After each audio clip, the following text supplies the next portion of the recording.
There have been times that my son has been walking to the park and I've had people text me, "Did you know that Finn's out?" That's how awesome this neighborhood is. So I know everyone's watching, the same as I'm watching their kids.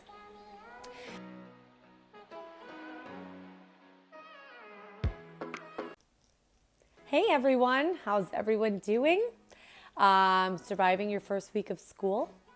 So the first week of school has brought up my next topic, and a topic that has now been discussed in my house daily since school started. And that is the freedoms and ages in which you give certain freedoms to your children. My children are 9, almost 10 this fall, 8 and 6, all boys.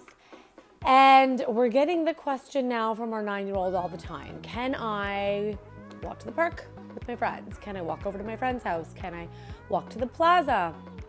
Can I do these specific things? Can I go to the plaza on my lunch hour with my friends? All these questions that are now popping up. Before he was content. Last year he was content having to go with myself or my husband or go with older friends. And now he wants his independence, him and his friends. So the question's been brought up numerous times just since school started. I mean, we were brought to attention over the summer, and we did dabble in some things, allowing some freedom. And now that school's started and you have kids that are, my son is late in the year, he's end of November birthday. So you have some kids that are already 10, turning 11 in January that he hangs out with, but all in the same grade. And you have parents that have absolutely different parenting. Different morals, different beliefs, none right or wrong, they're all different. So I find at this age group, we're getting mixed messages now from everywhere. My husband and I have to sit and talk constantly about what freedom are we comfortable with? When are we being too strict? And when are we maybe being too relaxed? And the safety issues that come along with that. So I think this topic's really important because often I hear people say, "Oh, this world is it's too crazy now. I can't let my kids out. I can't, they have to be with me all the time. I won't allow my 12-year-old to walk to school on their own. I won't allow my 13-year-old to go to the park after dinner." These kinds of things. And at first you're like, yeah, no, I get it. And then I realized, are we bubble wrapping these kids? If you know my background, I was for longest time, a news broadcaster for numerous radio stations across Ontario for quite a long time until I had my third son. And obviously being in news and being in media, I read all the police reports, right? I saw everything, things that you guys never saw because they weren't even brought to attention to the public. And I've always said to people, personally, I don't think the world is that much scarier. Now, let me just touch on that a little bit. I do in some ways, for sure, and I'll get to that.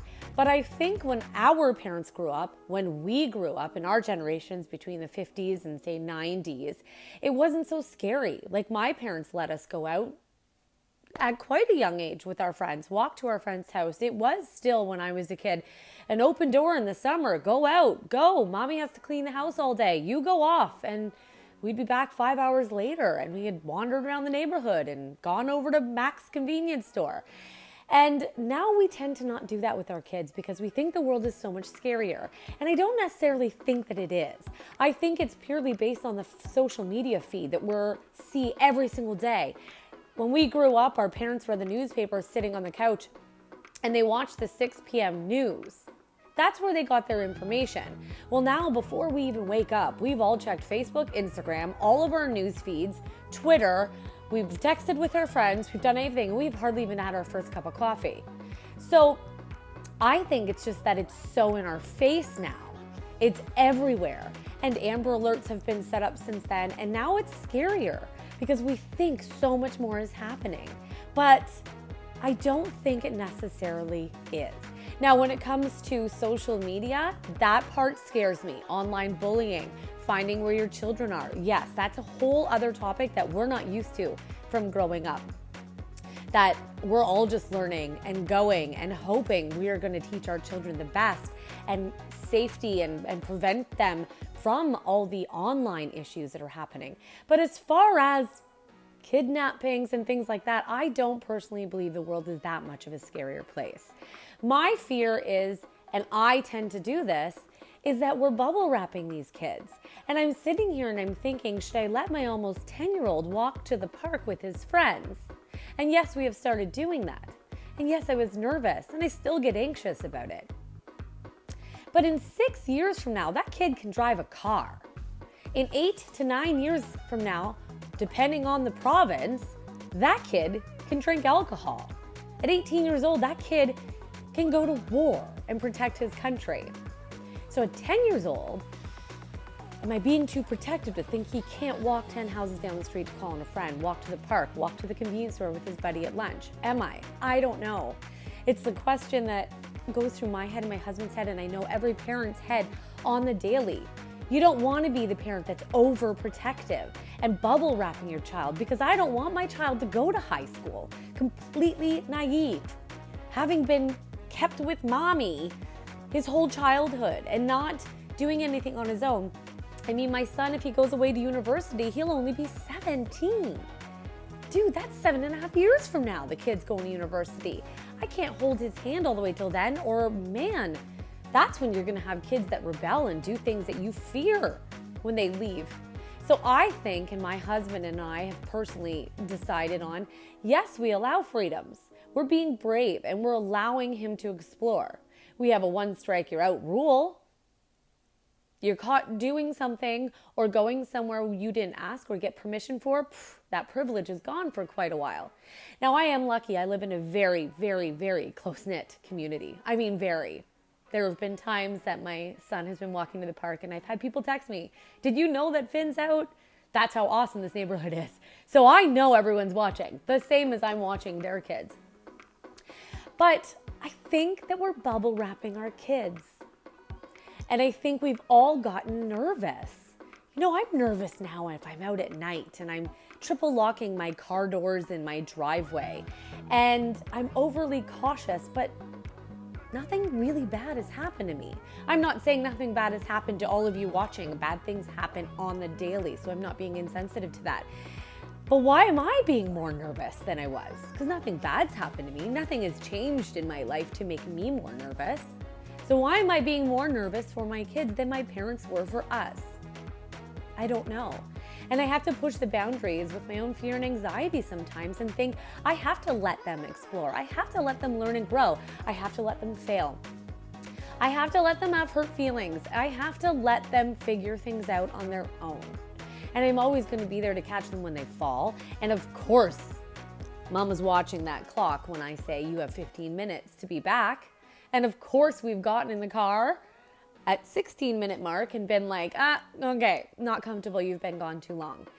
But I've been enjoying giving him a little extra space the last few months since summer vacation started, because I realized what a good kid he is.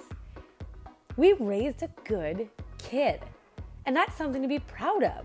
He's responsible. He watches his brothers when they cross the street. I feel like he's considerate to people. He looks out for people. He sticks up for the underdog. He abides by our rules when I set them. And I realize I probably didn't have a lot to fear because I think I've done a good job. Knock on wood. Are walls made of wood? No, they're not, right? That's sheetrock? Whatever. Anyhow, I was just wanting to talk about this because the question has been brought up to me so many times this past week, and I've been bouncing around my own beliefs and morals and fears and anxiety over all of this. I don't think the world is that much of a scarier place. I think we just see and know too much now. Far too much. I didn't know every kid that was kidnapped as a child because it wasn't rammed in your face. And again, not being insensitive, but it actually doesn't happen that often. Again, like I feel terrible saying this. It doesn't happen that often. We fear that because we see it the second it happens. We fear it because when we know it happens, we look up 15 to 20 news sources to read more about it, despite the fact that it pains us. And we sit and cry reading these articles, but we can't stop looking because our own fear drives us to know more and almost be more afraid. I know I do that. I hear a tragic story that happens to a family. And the first thing I do is I look up 10 different articles and I keep reading about it and I cry. And I'm like, why am I doing this to myself?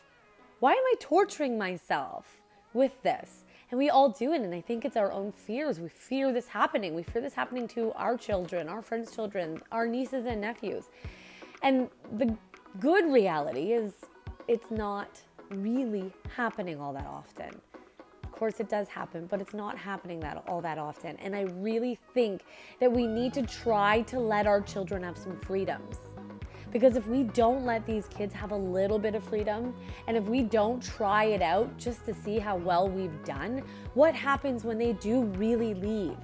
What happens when they get in that car at 16 years old, driving, or with friends that drive, and I didn't teach them responsibility and coping mechanisms? I don't want to know, because that scares me more, is sending my kid out on his own into things like cars, friends' houses, living on their own, without me preparing them to be on their own and to have their guard up and be aware. You know, you talk about stranger danger. You talk about all the things they need to look out for. Talk about all the safety precautions if they feel uncomfortable, where to go, who to call, what to do. And then you let them go a little bit. I always say, we got to cut the umbilical cords from these kids, and we do. And I'm just trying now to take my own advice step by step. And it's not easy, because man, do I love my kids. And man, am I a mama bear. But I also really love seeing them grow up and seeing them have their independence and seeing that smile on their face of knowing that I trusted them to have some independence. So just some food for thought. I think we need to maybe take the bubble wrap back a little bit, and let's let our kids be kids like we were when we were kids. Peace out, people.